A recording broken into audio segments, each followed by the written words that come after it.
मैं आपके सामने कुछ चीज़ें बताने वाला हूं जो कि मैं दुर्गापुर मिशन आर्मी एकेडमी की जो कोचिंग सेंटर जो है इनके रिलेटेड ही कुछ बात, जो किस तरह से यहाँ कोचिंग दिया जाता है, किस तरह से कोचिंग करना है, या तो जो बच्चे कोचिंग नहीं कर पाता उनको भी किस तरह से अपना प्रिपरेशन लेना है।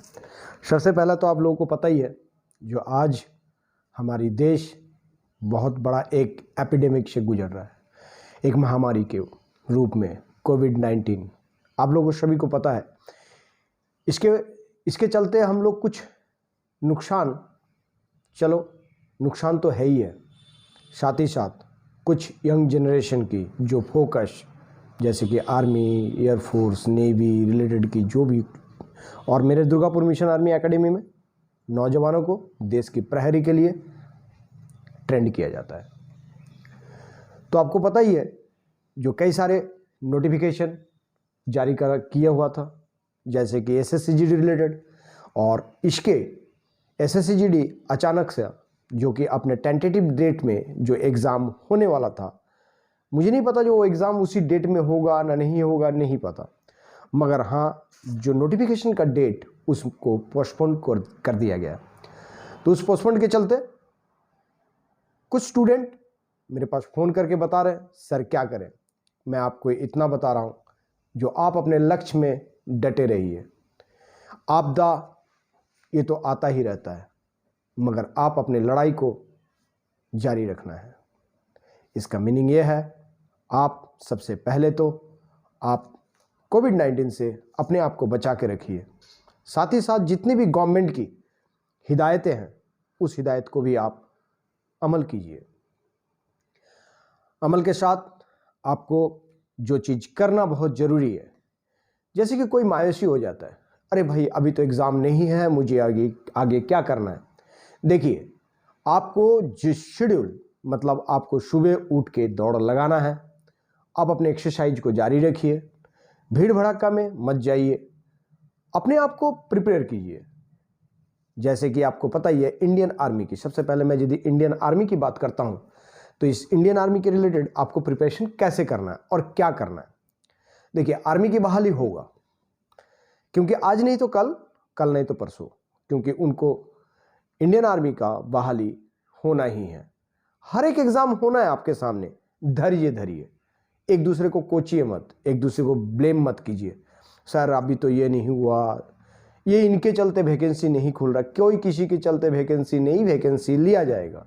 मगर आपको पता है, देश जिस कठिन परिस्थिति से गुजर रहा है, आपको गवर्नमेंट को भी सहायता करना है और आप अपने को भी उस लक्ष्य में अपने आप को तैयार करना है। तैयार कैसे करें? इंडियन आर्मी की रैली के लिए आपको कुछ नहीं, सिर्फ 5 मिनट 40 सेकंड में आपको 1600 मीटर को तय करना है। साथ ही साथ आपकी बीम, जिसको चिलिंग बोलते हैं, उस बीम को आपको करना है। कितना? मिनिमम 8 आपको लगाना ही है, साथ में साथ 9 फीट डिच। मगर इसको करें कैसे? कई सारे वीडियो मैंने अपलोड किए हैं इससे पहले भी, और आप लोग देखे हैं। जो मेरे सब्सक्राइबर हैं, वो मेरे को जो फॉलो करते हैं, वो इन चीज़ को अच्छी तरह से जानते हैं। देखिए, जब आप पढ़ाई करते हैं, अभी मैं एजुकेशन में आता हूं, सिर्फ कुछ लड़के को मैं देखता हूं जो सिर्फ रनिंग करने से ही हो जाएगा शायद नौकरी, नहीं। क्योंकि आपकी अत्याधुनिक दुनिया में, क्योंकि डेवलप चल रहा है, उसके में आपके पास साजो सामान, हथियार भी आपके पास बहुत ही मॉडर्न हथियार है। उसको भी चलाने के लिए आपकी एजुकेशन क्वालिफिकेशन होनी बहुत जरूरी है। आपको पता है, जो टेक्नोलॉजी के डेवलप के साथ साथ कंट्री की डेवलप्ड, जो कि अपनी कंट्री को रक्षा व्यवस्था में किया जाता है, उसके लिए भी अत्याधुनिक हथियार और साजो सामान आता है, उसको हैंडलिंग के लिए भी। तो सो दैट गवर्नमेंट किस तरह से लड़के को बहाली करेगा? उनकी फिजिकल टफ, जो फिजिकल फिटनेस भी हो, और साथ ही साथ उनके अंदर क्वालिफिकेशन, और वो क्वालिफिकेशन ऐसी होनी चाहिए, कुछ नहीं, ज्यादा भी नहीं। तो जैसे आप मैथ कर रहे हैं, अब बताइए, आप मैथ एक 9 और 10th लेवल की मैथ है, आप उसको पूरा करने का कोशिश करें। नहीं है क्योंकि सर ये मैथ तो इसमें आएगा, आप ये नहीं बोल सकते कौन सी मैथ कहां आएगा। यदि आप परसेंटेज कर रहे हैं तो पूरा परसेंटेज कीजिए, बेसिक टू हाई लेवल तक करने का कोशिश कीजिए, क्योंकि आपको इंडियन आर्मी की जवान बनना है। साथ ही साथ आप यदि स्टैटिक जीके, देखिए आपको यदि इंडियन आर्मी की स्टैटिक जीके पूछा जाता है तो नेचुरली स्टैटिक जीके उसी तरह से पूछा जाएगा। आपको कोई यूपीएससी लेवल का स्टैटिक जीके नहीं पूछा जाएगा, आपको उस पॉलिटिकल के बारे में भी नहीं पूछा जाएगा, आपको नॉर्मली उसी टाइप का ही क्वेश्चन पूछा जाएगा।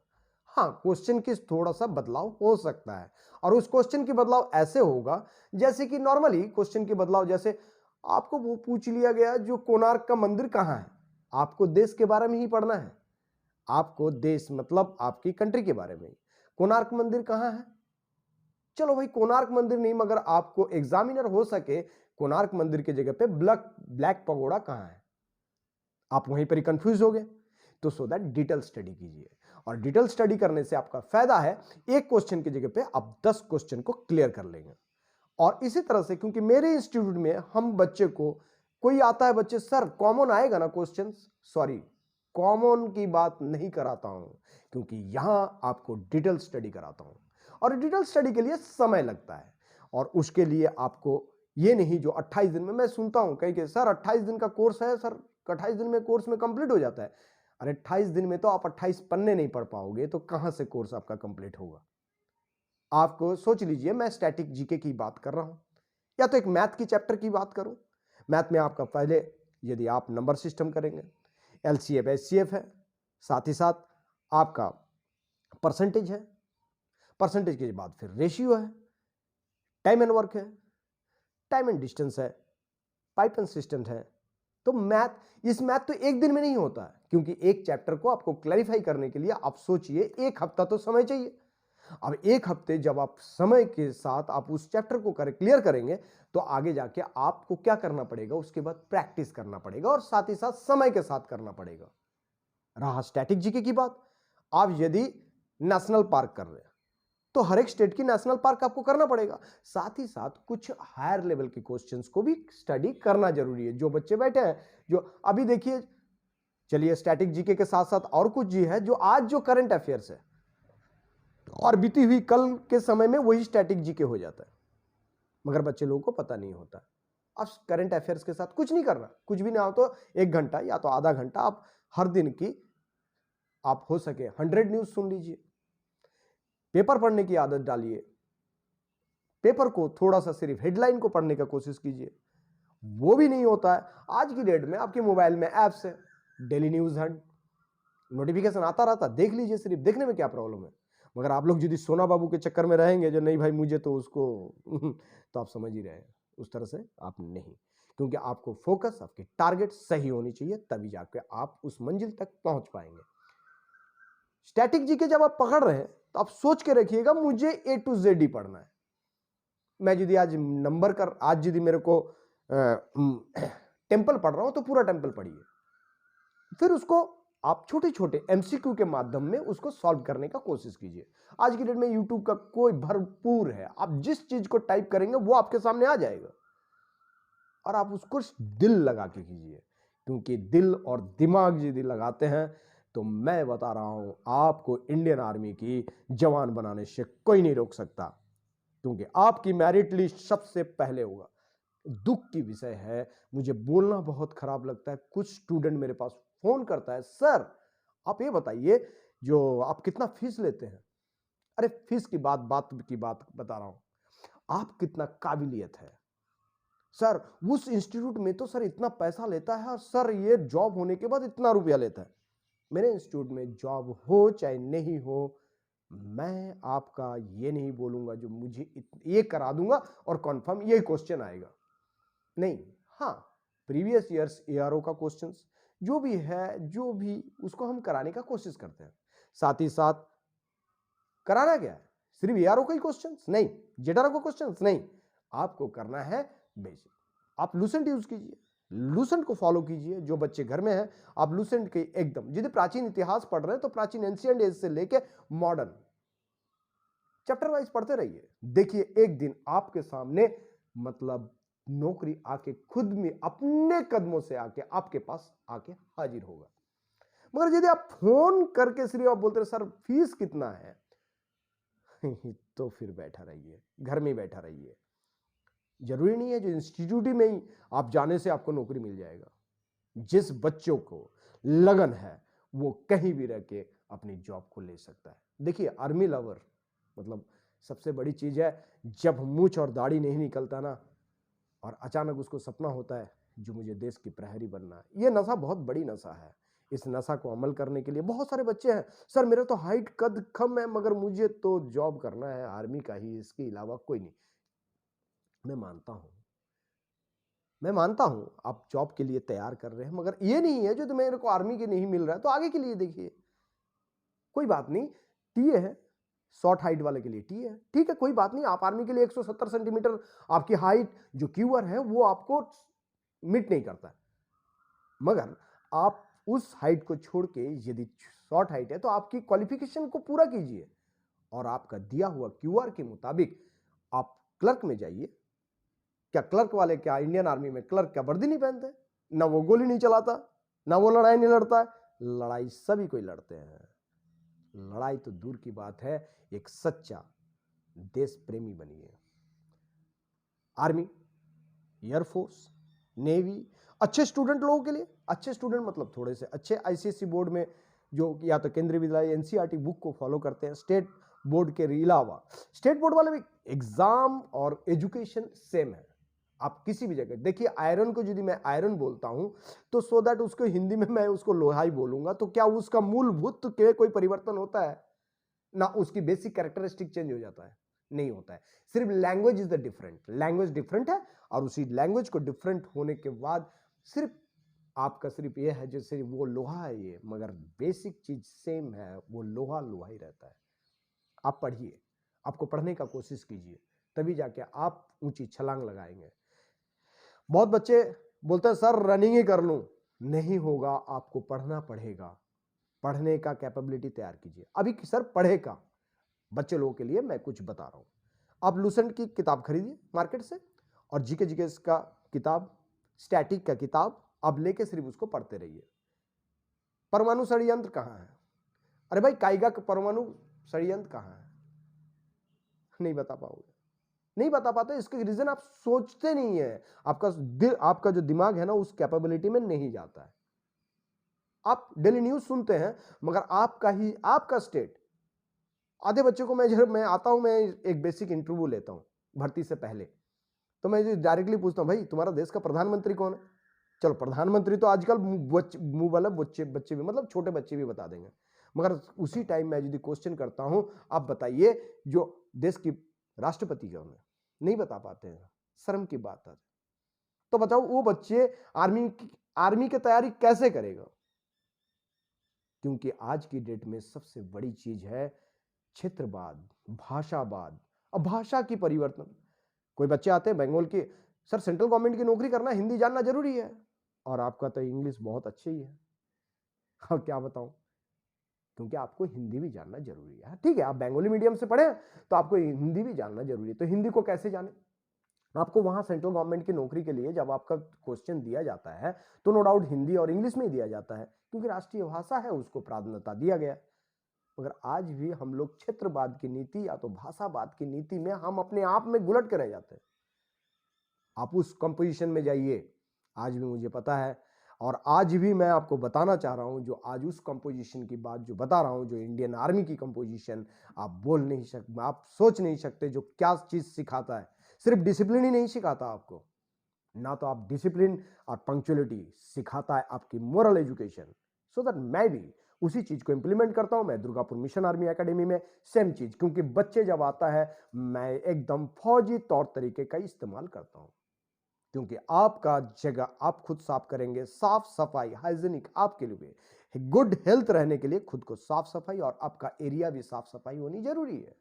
आप खुद करेंगे, हम नहीं करेंगे, तुम करोगे, क्योंकि ये स्ट्रेटेजी जब आप यहां खुद झाड़ू लगाना सीखोगे, आप खुद अपने साफ सफाई सीखोगे, चारों बगल की इन्वायरमेंट को मतलब परिवेश को आप अच्छे साफ सफाई रखोगे, तभी तो जाके आप देश की सेवा कर पाओगे। वहां भी तो यही है, मगर दुनिया ने इसको फटीक ड्रिल के नाम पे जानते हैं। बोला यार फटीक करना है क्या? मेरे पास से जो बच्चे निकल के फौज में गया है, मेरे को वहां से बोला सर बहुत फटीक है। फटीक नहीं है बच्चों, आप दिल और दिमाग लगा के रहिए, वो फटीक नहीं है, आपकी वो मेंटलिटी जो है आपकी सहन शक्ति को बढ़ाता है और साथ ही साथ एक अच्छा सृष्टि आपको अच्छा चीज सिखाता है जिसको बोलते हैं मोरल एजुकेशन। इस मोरल एजुकेशन सीखने के लिए पैसे देके भी सिखाई नहीं मिलता। आज की डेट में मम्मी पापा या तो दादा दादी का वो प्यार भरी मोहब्बत जो है ना, आज भी वो पुराने आदमी को ही मिलता था। आज हम लोग ज्यादा मॉडर्न हो गए, तो मॉडर्न होने के साथ साथ बाजुओं में ताकत जो है वो कम हो चुका है। और यही एक है, आपके पास बाजुओं में जब ताकत नहीं होगा, आप दुश्मन के साथ क्या लड़ाई लड़ोगे?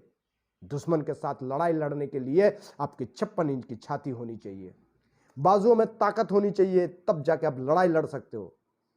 हथियार उठाने का क्षमता होनी चाहिए तब। क्योंकि आप क्या सोच रहे, आप सोल्जर है, जो आपके सामने जो दुश्मन खड़ा है वो भी तो एक सोल्जर है, वो भी तो उस कंट्री का सोल्जर है। तो सोल्जरों के साथ सोल्जर जब लड़ता है तो उनका यह है जो सबसे कौन ज्यादा मेहनत किया है, ट्रेनिंग में मेहनत किया है, जहां नौकरी कर रहा है वहां जाके उसने अपने आप को कितना प्रिपेयर किया है, कितने एजुकेटेड है, कितने अत्याधुनिक हथियार या तो साजिश सामान को चलाने का कैपेबिलिटी रखता है, तभी तो आप निकलोगे। तो सो दैट आप ऊंची उड़ान और ऊंची छलांग लगाइए। मैं सोचा था जो बच्चों के साथ शायद मेरा ये वॉइस या तो आपके सामने मेरा जो ये बात थोड़ा सा लंबा लगे, मगर बच्चों आप लोगों को बताने का कोशिश कर रहा हूं कि जो इंडियन आर्मी मतलब आर्मी या तो फोर्स की नौकरी में जो चीज मिलता है शायद कहीं नहीं मिलता। चाहे बेशक वो आपकी एसएससी जीडी का पैरामिलिट्री फोर्स हो, या तो आर्मी हो, एयरफोर्स हो, या तो नेवी हो।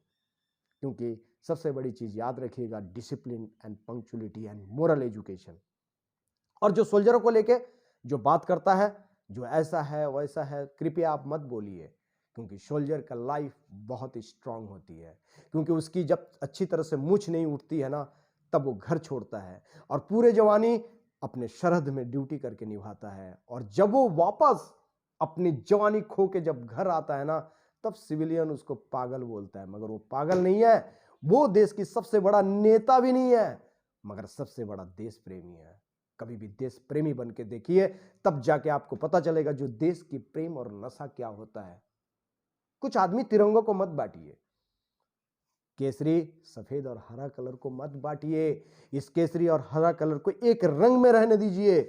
ये हमारी आन बान शान है, तिरंगा ही हमारा सम्मान है। सम्मान कीजिए हमारी मौलिक अधिकार और मौलिक कर्तव्य। सबसे पहले आपकी फंडामेंटल ड्यूटीज को जानिए आप, और उस फंडामेंटल ड्यूटीज को निभाने का कोशिश कीजिए। मेरे को तो आज सबसे बड़ा खराब लगता है, दुनिया सिर्फ क्षेत्रवादी की नीति में लड़ जाते हैं। वो तो बाहर का है, वो तो इधर का है, वो तो इधर का। अरे भाई, ऑल आर द इंडियन, हम इंडिया का ही सभी एक ताज है, सभी एक हैं, एक मूलभूत से हैं। आइए पंजे मिलाते हैं और साथ ही साथ एक साथ खड़े होते हैं और देश की सेवा की प्रणय करते हैं और अच्छे से अच्छे इंसान बनने का कोशिश करते हैं। वो इंसान, वो जवान, वो वीर जो कि अपने मां बाप की भी सिर फक्र से ऊंचा हो, लगे जो मेरा भी बेटा फौज में है, मेरा भी एक शेर जो लाडला मैंने पाला हूं, वो मेरे देश की एक बड़े सिपाही है। दुनिया सैल्यूट करेगा, दुनिया आपके पीछे रह जाए। पीछे मतलब 125 करोड़ जनता भी आने वाले समय में एक वीरता को, वीर जो गति प्राप्त होता है उसके पीछे निकल पड़ता है। आप वो होने का कोशिश कीजिए। और मैं इस दुर्गापुर मिशन आर्मी एकेडमी से मैं यही मैसेज कुछ जवानों के लिए एक मोटिवेशनल के तौर पे दिया हूं। बाकी एसएससी जीडी के रिलेटेड आप लोग मायूस मत होइए, आप अपनी दौड़ और छलांग लगाते रहिए। आने वाले समय में आप 110% एक दिन ना एक दिन जवान बन के रहेंगे, चाहे वो सीआरपीएफ का हो, चाहे वो बीएसएफ का हो। क्योंकि सिर पे ताज जो उसकी कैप होती है, उनकी यूनिट की निशानी होती है, साथ ही साथ आपके कंधे में लगा हुआ जिस ऑर्गेनाइजेशन से बिलोंग करते हैं वो, और कमर बंद है, और पैरों पे आपकी बहुत बड़ा इज्जत मतलब है आपकी बूट, उसको लेके नौकरी कीजिए, देखिएगा क्या दम है। और आखिरकार मैं एक बात बताना चाहता हूं, वर्दी भाई साहब खरीदी नहीं जा सकती है। बड़े बड़ों के पास भी वर्दी सोचेगा मैं खरीद के पहन लूं, खरीद नहीं सकते हैं वर्दी। वर्दी पहनने के लिए तो वो शेर बनना पड़ेगा, दहाड़ लगाना पड़ेगा, और साथ ही साथ देश की वो रक्षक होना पड़ेगा, तभी जाके देश की वर्दी मतलब जो वर्दी है ना, उस वर्दी मिलता है। चाहे आर्मी का हो, चाहे एयरफोर्स का हो, चाहे नेवी का हो, चाहे पैरामिलिट्री का हो, कुछ भी हो, सिर्फ फर्क इतना ही है कि आपकी सोच को स्ट्रांग कीजिए। वर्दी कभी भी खरीदा नहीं जाता, वर्दी कभी भी खरीदा नहीं जाता, वर्दी को हासिल किया जाता है। मेहनत कीजिए, रंग वो रंग में रंगिए, क्योंकि तिरंगा आपकी सम्मान हो, और तिरंगा को बचा के रखिए। सो दैट मैं आज यहीं तक समाप्त करता हूं। जय हिंद एंड जय भारत। Thank you.